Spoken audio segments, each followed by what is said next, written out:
మనం కూర్చున్నప్పుడు కానీ నిలబడినప్పుడు కానీ మెడ నిటారుగా నిలబడదండి, కిందకి వాలిపోయి ఉంటుంది. మరి డ్రైవింగ్ చేసేటప్పుడు అయితే మెడ పక్కకు ఉంటుందండి. ఎందుకంటారా, మరి మన ప్రపంచం అంతా ఏమైపోతుందో చూసుకోవాలి కదండి. మరి ప్రపంచం అంతా మొబైల్లో ఉందండి. మరి మనకు అదే పని కదండి. ఎవరి కొంపలు మునిగిపోయో ఎవరి కొంపలు కాలిపోయో అంతా లైవ్ అప్డేషన్ అండి. చూసారా మళ్ళీ ఇంగ్లీష్ వచ్చేస్తుంది. అన్నట్టు చెప్పడం మర్చిపోయానండి, మనకు ఒక పేరు కూడా పెట్టారండి, నెట్టిజన్లు. ఇంటర్నెట్ పేరు చెప్పి డబ్బులు దొబ్బెట్టుకుని వీడియోలు చూసి కళ్ళ జబ్బులు, డ్రై ఐస్ అండి, మెడ జబ్బులు, స్పాండిలైటిస్ అండి, తలనొప్పి, మైగ్రేన్ అండి, కాళ్ళు చేతులు పని చేయండి, ఆర్థరైటిస్ అండి.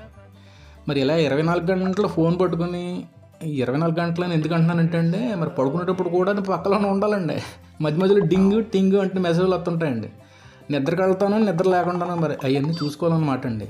ఇలా 24 గంటలు సెల్ ఫోన్తో ఎంగేజ్ అయ్యి జబ్బులు తెచ్చుకుని మనకు అందంగా పేరెట్టారనమాట అండి నెట్టిజన్లు.